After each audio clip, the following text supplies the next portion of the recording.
welcome to the Moms Who Know podcast. I'm your host, Chanelle Nielsen, and I'm joined by my co-host and husband, James. Glad to be with you guys. So our topic for today is the power of questions. And I wanted to start off with an experience that I had. So in our church, we have volunteer positions. We don't have paid clergy. And so what that means is we get a lot of opportunities to do things like teach classes and things like that. So at one point, I was in charge of teaching the adult Sunday school class. And one thing that I really learned while I was having that teaching opportunity was the power of questions and how it made such a difference in what people got out of the class. And so when I would prepare the class, I would really work hard to prepare good questions. Because what I noticed happening was when I asked a question that really made people think, they were engaged. They were listening, they were raising their hand and answering the questions. And even if they weren't necessarily, ones that spoke up a lot, they were still thinking. And so it helped them to engage and to get something out of the class. I gotta say that Chanel's really mastered that. She's really taught me a lot. So thanks, son. I appreciate being asked good questions and thought-provoking questions. And I think that we'll talk a little bit about what those questions can be later on. But this is something that's really helped our marriage quite a bit. And when we were first married, going to school together, we were actually the married student directors for the married students that were on campus. So we represented them, and we were able to do lots of activities. And I'll let Chanel tell you some of those activities. Yeah, so at one point we went to the Teton, somewhere up in the Teton Mountains, and we did a low ropes course. And there were a lot of different activities. They do team building and different activities up there. But one that stands out was this activity where picture a triangle, but really it's just two sides of a triangle. So it starts at a point, and then there are two ropes that start off really close to each other, and then as you go down the ropes, they get farther and farther away from each other. So there wasn't a third rope, but you can imagine if you drew that third line, there would be a triangle. Hopefully that makes sense. So what we were to do is to stand at the point where the two ropes started. And I stood on a rope and James stood on a rope. And then we held on to each other. We held on to each other maybe around the waist to start off. And then we had to walk down these ropes. And so what happened is, as we walked down the ropes, we got further and further away from each other. But we still needed to hold on and support each other as we went down the ropes. Now, we had seen a lot of people go before us, and they had been going down, and a lot of the couples would say, oh, you need to, move your foot here or do this or move this way. But when James and I went down, James said, does that work? Should I put my hand here on your shoulder, or am I leaning too far forward? He asked a bunch of questions. And when we were done with the course and we sat down and the instructors talked to us, they pointed that out, how much more effective that was, because I was able to answer and tell James what was working for me and what wasn't. And we were able to complete that task, and we got to the end of the ropes and we didn't fall off because we were working together. That was a really fun time. I remember that. That was really, I think that helped build our marriage so much in ways that we would never have imagined. But looking back on it now, we can see the benefit that had. One other thing that I remember from that experience up in the mountains was learning how to ask your spouse questions. And something that I learned from the presenters was there's such a thing as setting yourself up for being offended, or the other person, I should say. And let me give you an example. Like, why do you always fill in the blank? And when you ask a question with the word you in it. I think that's what they said, right, Chanelle? Yeah. That is just, man, that automatically puts the other person on defense, and it really does. And so that's something that really helped me and has helped me since. I've really tried to avoid using the word you. Why do you do this? Or And also the always part of it always, too. yeah, that really kind of just puts the other person on defense. So that's something that's been helpful to us.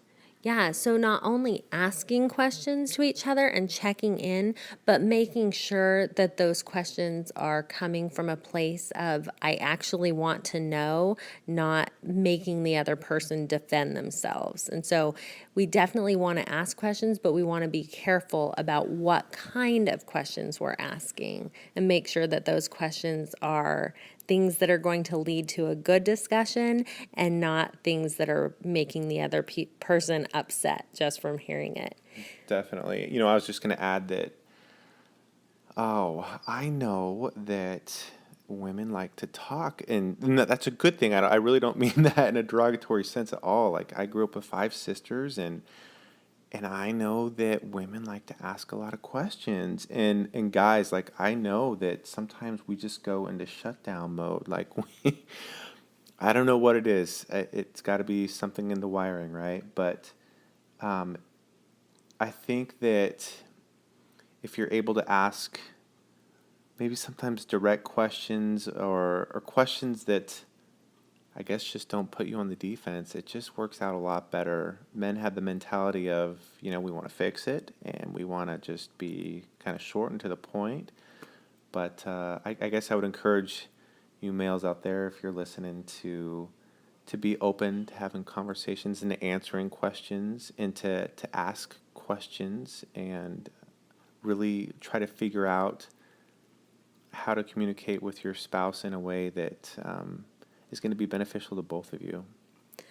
Another thing that came to mind as James was talking about that you have to be careful of with asking questions is not to ask too many questions. Yes, here. Sometimes, and this goes more when I'm in the mom mode than when I'm in the wife mode, but I think that it can go either way. But sometimes we can say, well, what happened? How did that go? And tell me about this, and question without giving space for people to think or for people to answer. And so if you have a good thought-provoking question or something that you want the answer to, make sure you give space for that answer. That was another lesson I learned going back to what I was talking about in the beginning with teaching that church class, is that as a teacher, sometimes I would ask a question and it would get people thinking in maybe a way they hadn't thought before. And so I would have to stand up there in silence. And that can be a little uncomfortable as a teacher or as a parent or as a wife to just wait. But sometimes if you're asking a question that is a good thought-provoking question, that's what has to happen for an answer to come out. Great point. I was just thinking of a question that doesn't work so well. And it's this: why won't you talk to me? I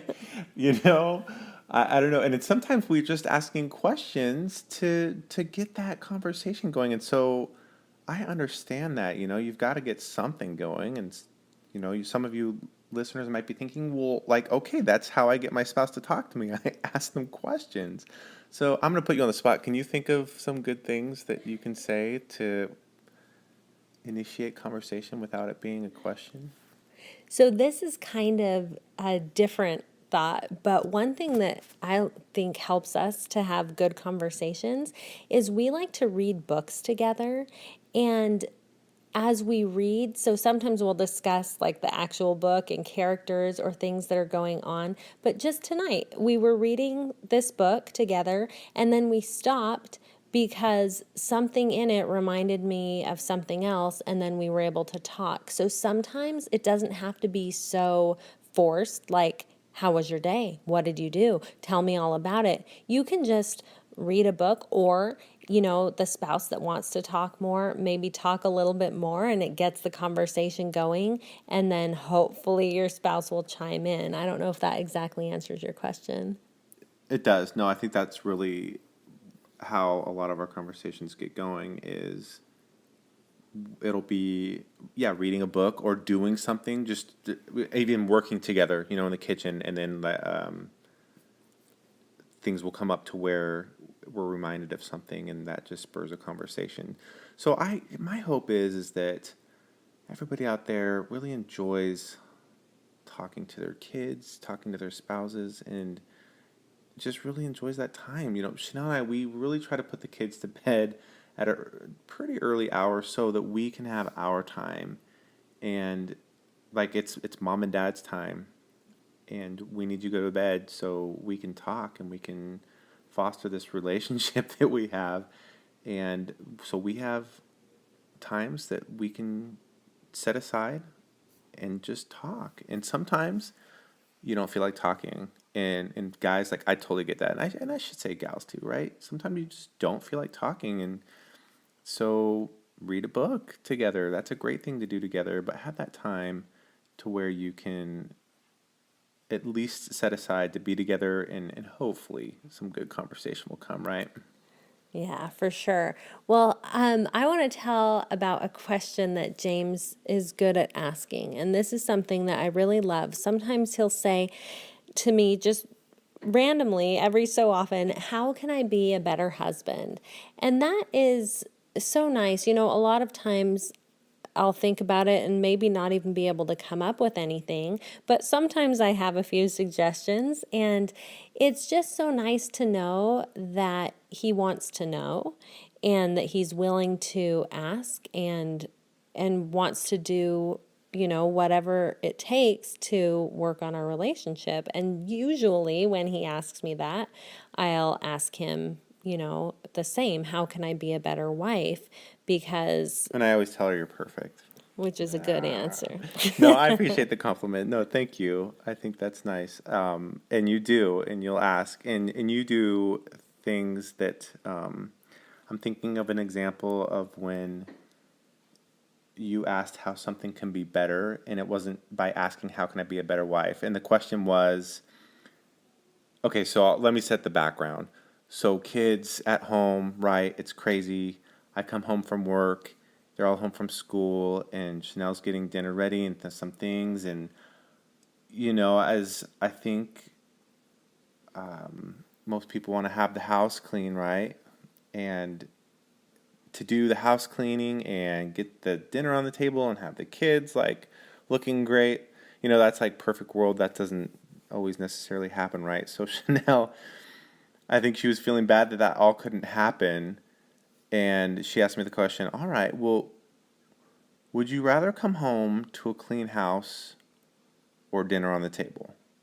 Or a third option, or your wife with makeup and, dressed in cute clothes. That was an option too. So that's funny. It's funny, and some of you might be laughing at that, but I appreciated the question, right? Because were you feeling a little overwhelmed? Like, there's just so much going on, you can't do it all, right?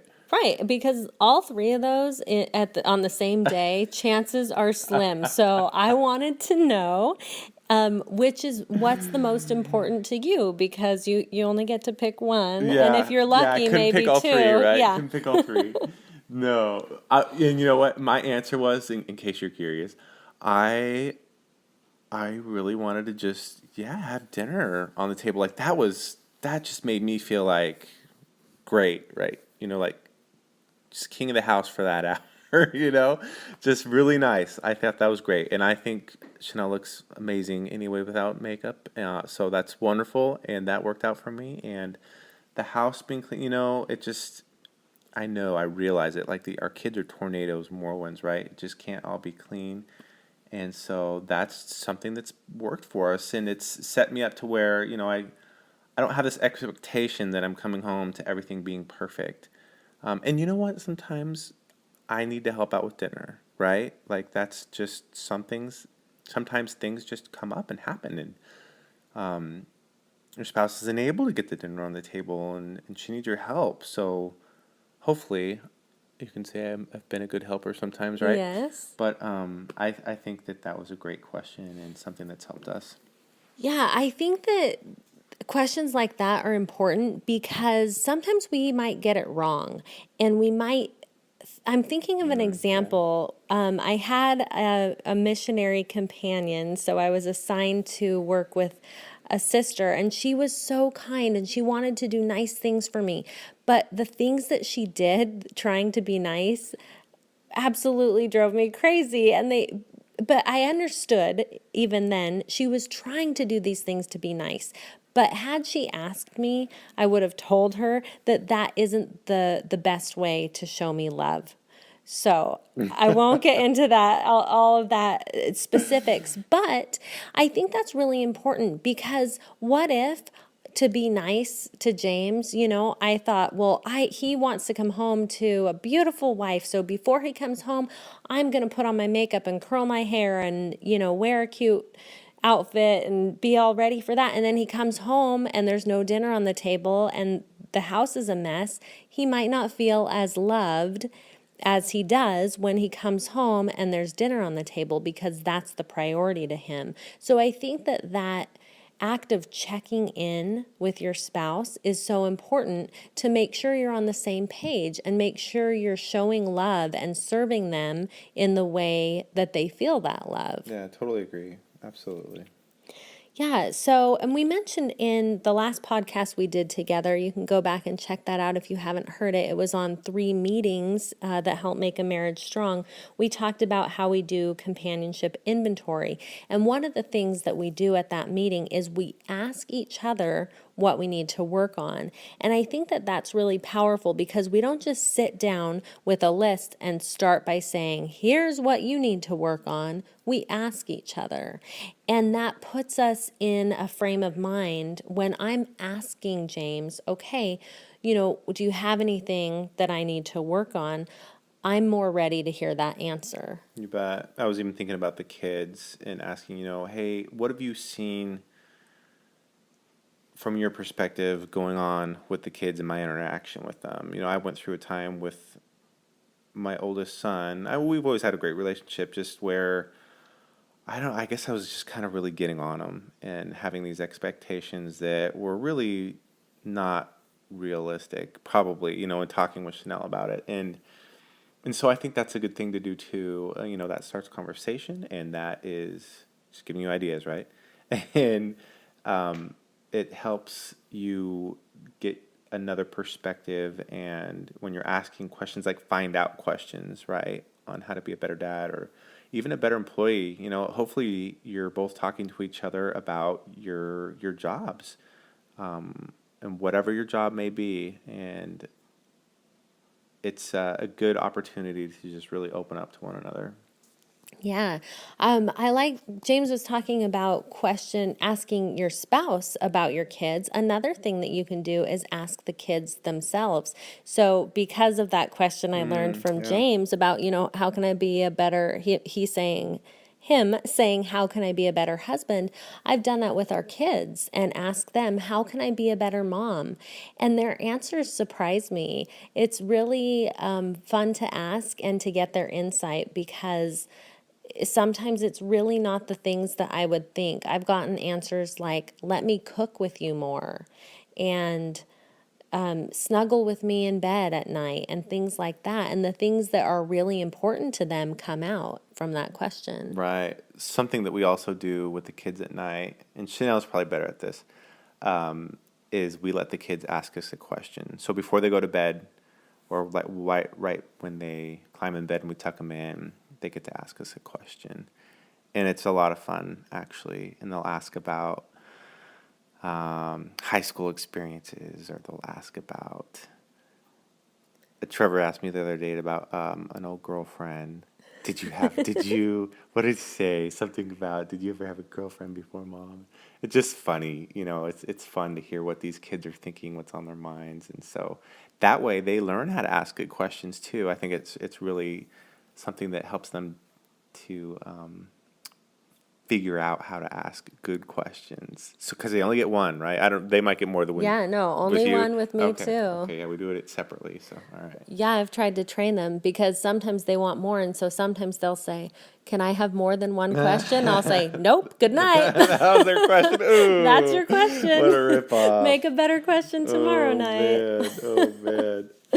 Sometimes Okay. I go back for a second, but yeah, I've tried to help them learn to ask good questions. And that's a fun thing because they try to really word their questions carefully so they get a story out of it or a longer experience and not just a quick yes or Yeah. no. So They they learn how finagle, to, yeah, they definitely. learn how to keep that conversation going. So I guess there's a skill in there too. You bet. Another thing we try to teach our kids the skill of questioning and conversation and things is with family council. Do you want to talk a little bit about that? Sure. But before we do, I just had one other thought, with teaching the kids how to ask questions. I think it's so neat too because that really develops their faith.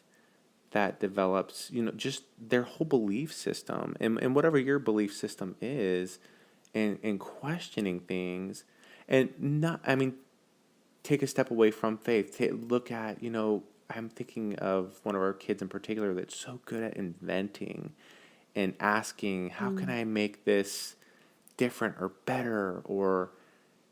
And they'll ask you the question that's on their mind, and it's so neat, just all these questions are so thought provoking and generate so much great conversation and relationship builders. I don't know, it's great. I love it.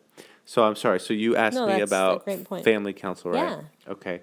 So a lot of times the kids, I think we mentioned this in our last podcast, they'll call the family council, or I'll talk about one in particular where it's a one-on-one, where it's me. I'll interview the kids the first Sunday of every month.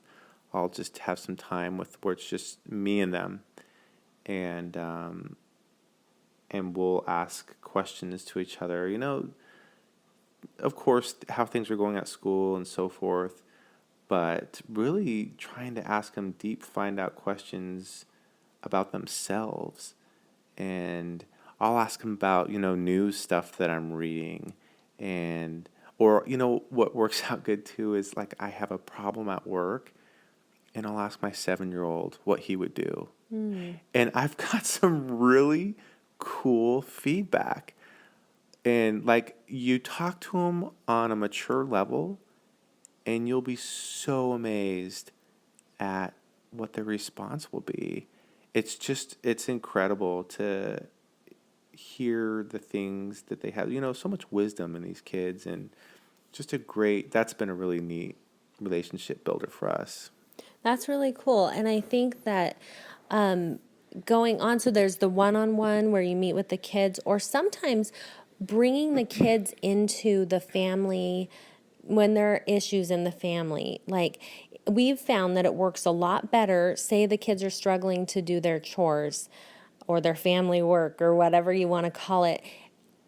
If we tell the kids, you need to do this and tell them, it doesn't go as well. But if we sit them down and we say, guys, how can we do this better? They come up with really great answers, and we're able to have a discussion, and they're much more open because of the questions that we're asking, because they're part of the decision. Yeah, absolutely. This is trial and error, I think. I mean, we've had some pretty rotten family councils where things did not go well at all. And I think, the ones that are coming to mind are the ones where I'm trying to probably push my agenda and my ideas and not get as much feedback from them. But yeah, if you'll take the time to listen to them and their ideas and ask good questions about family problems or whatever they want to talk about too, that's really good idea. Yeah, and that all starts with questions. So I think that, just to sum up, questions are really powerful. And when we come with questions to members of our family, and this extends even to friends and coworkers, extended families, and others in our lives, we are opening ourselves up to listen to them. We're showing people that we're willing to listen to their viewpoint. And that means so much to other people. And then we can really learn a lot from them too. So questions are very powerful. So my question for you is, how can you put this into practice, and how can you be better about using questions in your family? So I hope that that has helped you to think of a different way to have conversations with your spouse and your children. Thank you so much for being with us on Moms Who Know. Subscribe to Moms Who Know so you never miss an episode, and join the conversation on Facebook at facebook.com/Moms Who Know podcast.